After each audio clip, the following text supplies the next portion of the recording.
You're moving to a brand new city and need to decide, should you buy a home or if it makes more sense to rent first? Let's break it down on both sides.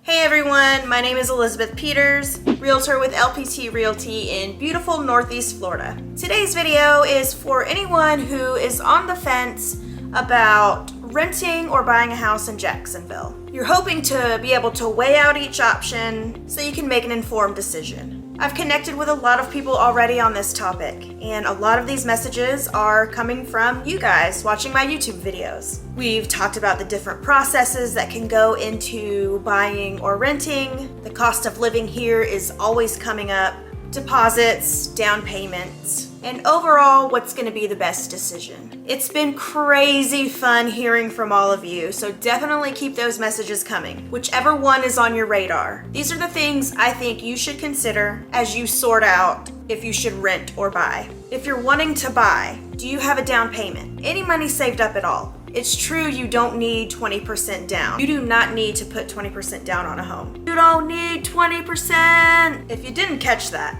you don't need to have 20% down to put on a home. But once you figure out what kind of loan you need, you should have the necessary funds in place for your down payment, closing costs, deposits, appraisal fees, and inspections. VA loan and USDA buyers won't have any down payment requirements, but even those buyers still have to consider those other fees and costs as well. If you just don't think you have those extra costs in your budget right now, it may very well be best to rent. So what are those upfront costs going to look like? Different property management companies will have different requirements, so it'll vary from company to company. You might expect to have to pay your first and last month's rent upfront, application fees for anyone going on the lease, and then of course any pet fees if that's going to apply.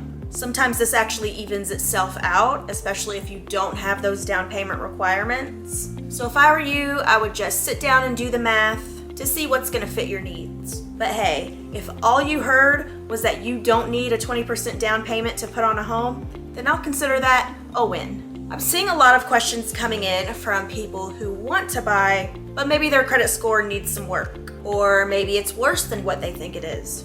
Maybe it's better than what they think it is. So they actually just don't know if they would be better off renting instead of buying. I try not to advise too much on this because my lending partners are the true credit and lending experts. Their entire job is helping buyers get the best mortgage. I love that people are reaching out to me as their first stop, but I love even more that they are trusting me to connect them with any one of my outstanding lending partners. If you are getting into the home buying journey, and no, I don't make money from connecting buyers to my lending partners and connecting them to buyers. These are just my trusted contacts that I have worked with and I like working with, and I also know that whoever I send to them will be in great hands. And if buyers aren't ready right away, that's okay, because sometimes this means having to work with the lender months in advance prior to qualifying for a mortgage.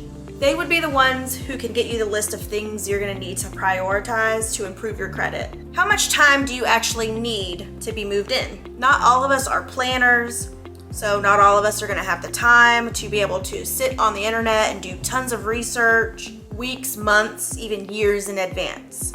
And that's okay. We all have our different quirks. But since buying a home is a process that takes time, a typical closing takes anywhere from 30 to 45 days with financing, and that's after you go under contract. So that's not including the time spent actually looking for a home. And we can never predict how inventory will change. If you just don't have enough time to get to know the area well enough to figure out where the good school districts are, what locations are going to be an easy sell of your home if you change your mind in 2 to 3 years, what areas will be close to all your hobbies and things like that, then it might make the most sense to rent for 6 to 12 months to allow that time that's going to be needed to explore and become familiar with your surroundings if there are just too many uncertainties and not enough time. A lot of people are free spirits and they are lifelong renters. They have the flexibility to pack up and move anywhere they want without having to sell a home first. They love that lifestyle and see relatively no benefit from changing that right now. They might be in school,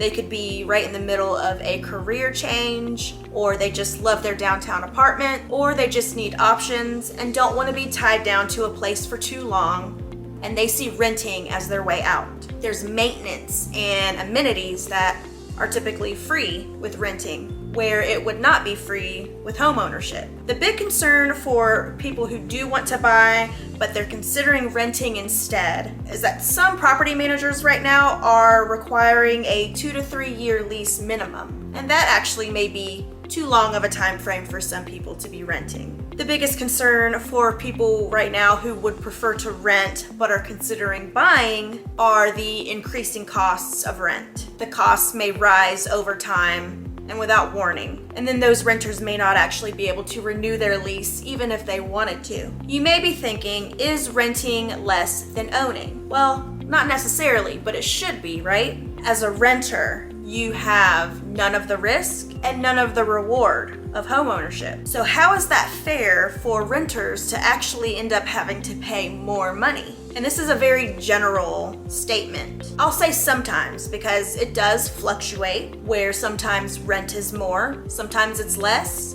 and then sometimes you would just simply break even. Sure, there are some options for you to get creative and rent inexpensively if you needed to. You can have a roommate. You could rent out someone's finished garage and make it into a little studio apartment. Or you might just get lucky and find an off-the-wall place that has, the rent is less expensive than other places in Jacksonville. If it comes down to a dollars thing, month to month, and nothing else, you might actually be surprised by what that outcome will be. So I encourage you to get with a lender and ask these 2 questions. The first question being, if I took the money I'm using for rent currently and invested in a mortgage, what would that do for my wealth? And then on the other hand, if I took the money I'm using for rent and I kept putting it toward rent, what would that do for my wealth? There will be no wrong answer. It's just going to depend on your own unique circumstances, your goals, and your financial situation. Before I sign off, I want to say that I am just sitting over here honored that so many of you reach out to me and trust me to speak fairly and logically on this topic instead of making it all about buying. Because while I am 100% a believer that buying real estate does build wealth and strengthen families, and there are people on both sides, the renting and the buying side, that will debate this topic very heavily on each side. My goal will always be to help people increase their net worth and leave behind those legacies for their future generations. But that's my own personal goal, and I don't know what your goals are.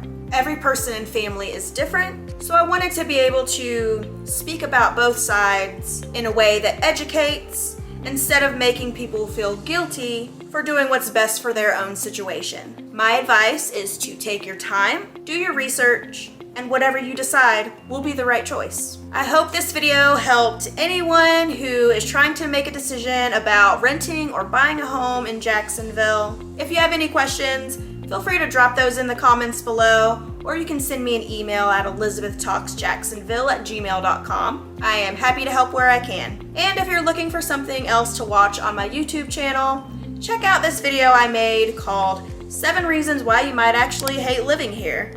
That'll give you some ideas for things that many people have found challenging about living in the area. Thank you all for watching, and I hope to see you next time. Happy house hunting.